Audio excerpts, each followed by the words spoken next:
আজকে আমি চিকেনের রেসিপি দেখাচ্ছি। তো কড়াই প্রথমে তেল গরম করে আমি চিকেনগুলোকে ভালোভাবে ভেজে নিয়েছি। চিকেনগুলোকে ভেজে তুলে নেওয়ার পর পরিমাণ মতো তেল রেখে কড়াইতে বাদবাকি তেলটা আমি সরিয়ে রাখবো। তো এখন আমি সেই তেলের মধ্যেই পেঁয়াজ দিয়ে দিলাম। পেঁয়াজটাকে ভালোভাবে লাল লাল করে ভেজে নেব। এবার তাতে দিয়ে দেব দুটো তেজপাতা দিয়ে একটু নেড়ে তারপরে দিয়ে দেবো হলুদ, কারণ আদা রসুনের পেস্ট আগে দিলে একটু ছেটকায়, তাই হলুদ দিয়ে তারপরে যদি আদা রসুনের পেস্ট দেওয়া যায় অতটা ছেটকায় না। তো আদা রসুন দিয়ে একটু ভালোভাবে কাঁচা গন্ধটা চলে যাওয়ার পর তাতে দিয়ে দেবো নুন আর শুকনো লঙ্কার গুঁড়ো।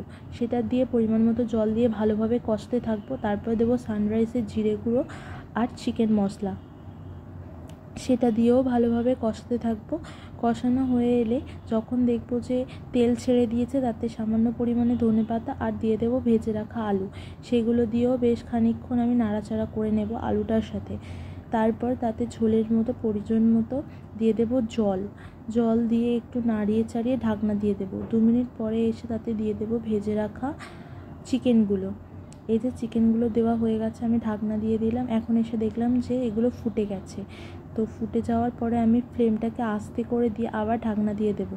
এবারে 5 মিনিট পরে এসে দেখলাম যে আমার আলুটা সেদ্ধ হয়ে গেছে। তো তখন ঢাকনা খুলে ধনেপাতা আর গরম মশলা দিয়ে সামান্য ফুটিয়ে এই যে নামিয়ে নিয়েছি। এখন আমার চিকেন রান্না রেডি।